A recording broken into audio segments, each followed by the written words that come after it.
Warning, censorship. Warning, censorship. How you doing, officer? I have a summons here for you for court. Okay. It's for enter premises when entry prohibited. Okay. All right. Can you explain when this occurred, sir? Yes, last Thursday. Okay.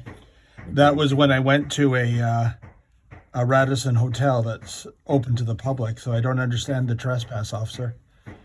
Okay. Well, you can, I guess, get some legal advice. I'm informing you that you're prohibited from entering that facility. It is a federal quarantine facility, and you've been cautioned now not to enter the premises of that federal quarantine facility at 640 Dixon Road in Toronto. We're in a crime wave. Shootings have tripled under Toronto Mayor John Tory. I just showed you the Twitter feed of Toronto police operations. It's murder, murder, murder, murder, murder, murder, stabbing, man with a gun, man with a knife. So many murders that they're overusing the word. They want to say medical emergency. No, that's a murder, boss. But they've got time to send 2 police officers up to your home, and you don't even live in Toronto proper, to give you a trespass ticket. That is not normal policing. That's a malicious vendetta, David. Today, David Menzies was accosted at his home and served with a charge, and he joins us now. Tell me what happened to you not 15 minutes ago.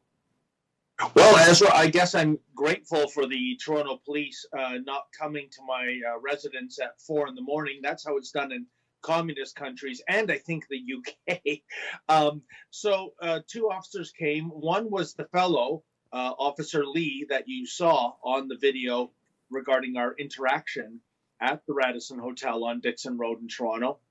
And they served me with this nice bright amber summons. There's no dollar amount on it, but it does say that I'm being charged with the Trespass to Property Act.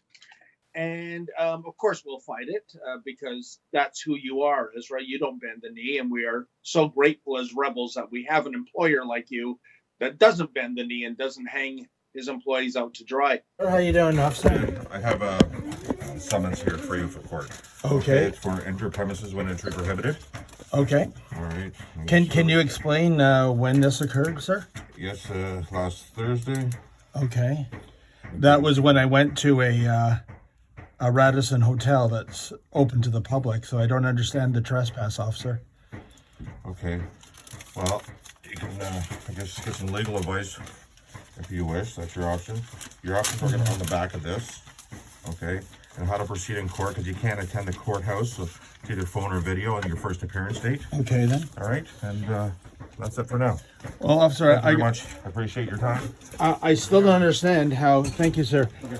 This is a hotel that the staff has lied to us about. They said. I also am informing you that you're prohibited from entering that facility. It is a federal quarantine facility, and you've been cautioned now not to enter the premises of that federal quarantine facility at 640 Dixon Road in Toronto. Okay, this is the first time I've been cautioned, sir, because that was a lie that I was told I couldn't enter. And they also lied that it was under construction. In fact, this is the first time I'm getting confirmation that it's a quarantine facility, officer. You know, I've advised you not to go back there. That's all. Okay. Yeah, that's it. All right, then. We wish you to have a good day. I do want to say, you know, we backed the blue, but this kind of intimidation, going to my personal residence to give me this bogus trespass ticket, it's making it increasingly hard for us to do, sir. I asked them the same questions I asked on the video, which is you're acting on basically a pack of lies, i.e. we were never told not to ever come back based on the first encounter in January by Jamie, who also lied about the fact that the hotel was under construction. You can clearly see by the absence of construction equipment and construction workers, that's not the case. Unlike what Jamie told us last time, closed for construction. it doesn't look like it's under construction. Ask you for your identification for both of you. Oh, why is that? Because you're going to be charged for trespassing right now. Where's the construction? I don't understand. Failure to do so, you'll be placed under arrest. Well, this is a hotel. It's open to the public. We were lied to saying it was under construction. And we've been told that the people here that are being incarcerated are being lied to, that they don't have to remain in this hotel. You know, I'd like to say to the police officers here that there is a crime being committed, and it's being committed by this hotel, by the people that are incarcerated in it. I don't know, kidnapping, forcible confinement. How's that for starters? I'm not going to cooperate. I've done nothing. I am just practicing journalism here. Well, you're going to get arrested then for failed to identify. You're going the Trespass Property Act. Well, my name is David Menzies. I'm with Rebel News. Here's my news flash. Your date of birth and address. Prior to us getting here. I was trying to get somebody on camera, sir, to talk about what's going on at the Radisson. I respect that. Okay. In the meantime, you're going to have to both provide identification at this point. Well, I don't understand. Failure to do so, you'll be placed under arrest. Well, this is a hotel. It's open to the public. We were lied to saying it was under construction, and we've been told that the people here that are being incarcerated are being lied to, that they don't have to remain in this hotel. Yeah. Okay, so you're on body camera. I'm happy to hear that. That's great. Okay, then. Again, you're gonna have to identify yourselves. Okay, well. To me. Well, my name's David Menzies with Rebel News. Identification we can see. Okay, well, we're not in a vehicle, and we're not. You've committed an offense of trespassing. Okay. By going to the door of a public hotel. Enter premises when entry is prohibited. You've already been advised in the past that you're prohibited from entering that place. We were told this was a hotel under construction, and officer, there are people there. I can see a lady in the window on the 6th floor. I'm not going to debate it. Well, but how is this hotel that's open to the public an act of trespass if I'm inquiring about getting a room here? I've advised you what you're going to need to do. Pardon me? I've advised you what you're going to need to do, which is identify yourself, some sort of form of identification. And also, if there's a crime being committed here, well, what about all these people that are in the hotel, Ezra? I think under a falsehood that they must remain there. We know that from that fellow DeRay, who came back from Jamaica with his father in January, and anti-lockdown protester Chris Sky, if you can imagine, he broke him out of the Radisson. I know, and that sounds like a ridiculous thing to say. And he basically arranged for an Uber to go there, pick him up. And the employees were stopped, halt in the name of law, halt under penalty of arrest. But nobody laid a hand on them. They just got into the Uber and drove off to their Toronto condo. So what I'm saying is that I think people are being intimidated. They are being actually lied to by people in positions of authority that they must stay in these quarantine hotels. And they're obeying those lies, thinking it's legit law. And I don't think it is. Yeah. There are some people who believe that the government is not allowed to lie. Yes. There's some people who believe that police are not allowed to lie. Now, they're not allowed to lie under oath, but, and I've talked about this before, sometimes it's appropriate for police to lie. Sometimes if your option is use a gun, use a taser, or use some words to get a criminal to stop doing it, use the words. Tell whatever story you have to tell to talk a guy down. You're in a hostage negotiation. Lie, say anything. It's better than the alternative of a loss of life. But what's happening more and more often is police are being told to do non-police work, bizarre health board work, or I don't even know, private security work. They're not trained for it. They don't know the law. In this case, clearly he was lied to. Maybe he himself was a liar. About you. I mean, we saw with our own eyes you were not told to leave. We saw with our own eyes you were not accosted by anyone at all as you properly entered the front door of a building that said hotel. It didn't say closed, no trespassing. There were no such signs.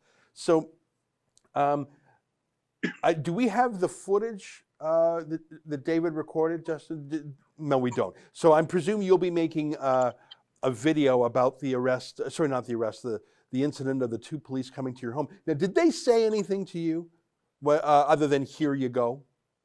You know what, Ezra? I'll have to review the footage because I certainly don't want to put words in their mouth. But they were they weren't very verbose, shall we say? They'd been served, and I do remember words to the effect of one of the officers, Officer Lee, saying that you are forbidden from going back to that property. And you know what? I'm going to obey that forbiddance. But I can tell you this, Ezra, I'm going to go back on Friday because I should tell the viewers that when those protesters showed up, that was a cosmic fluke. Mocha and I had been filming our airport report. We pulled over for a hamburger and we're in the parking lot. And I said, you know what? Why don't we just do a little update on what's going on at the Radisson? Mm-hmm. And literally within a few minutes, protesters started showing up. And then I would say just as many police officers, because there were like about 8 cruisers, including a Ford F-250 Super Duty pickup truck. One of the cop cars start driving that. But and I am going to go back, but I'm going to stay on the public road, which is on the other side of that that barrier.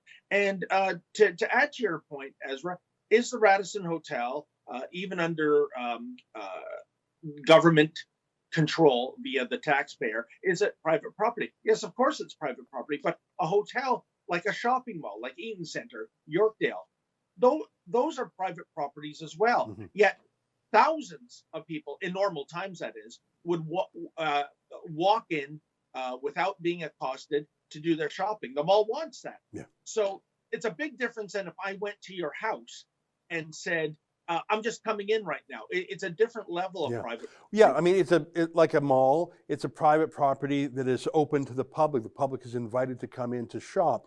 A private mall owner can tell you, please get out.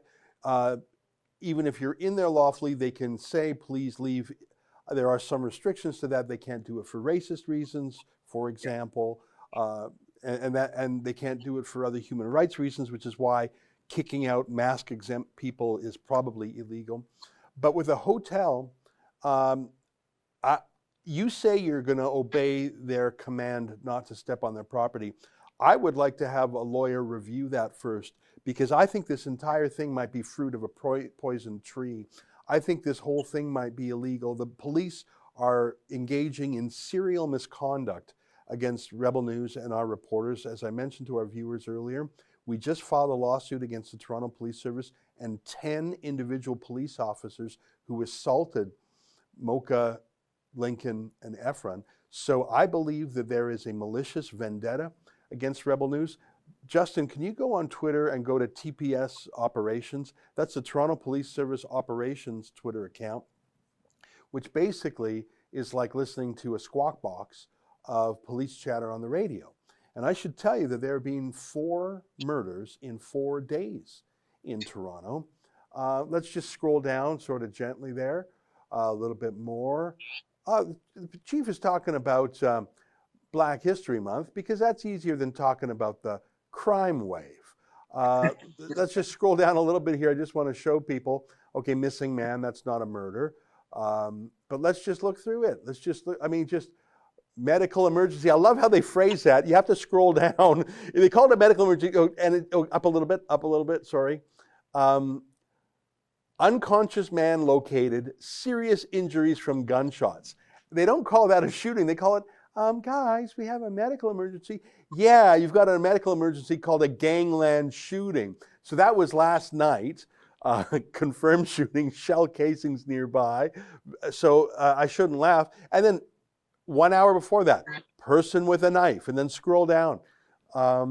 Stabbing. 4 hours before. Like Toronto is a massacre. Good morning, everyone. Hey, the chief. Hey, chief, do you have anything for us? No? Okay. I mean, just absolute gong show shooting. Last night, just a few hours apart, we responded to 2 separate shootings. Good job, guys. Maybe take a couple hundred police off the mask beat. Unbelievable. So the police have time, and the reason I mention that, we're in a crime wave. Shootings have tripled under Toronto Mayor John Tory. I just showed you the Twitter feed of Toronto Police Operations. It's murder, stabbing, man with a gun, man with a knife. So many murders that they're overusing the word. They want to say medical emergency. No, that's a murder, boss.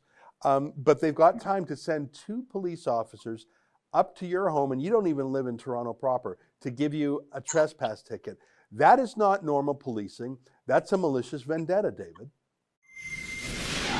Oh, hi friends. What you just saw there is a clip from our Rebel News daily live stream show. It's fun, it's fast, and it's completely unscripted, so you never really know what you're going to get. Just go to rebelnews.com/livestream to sign up for special alerts.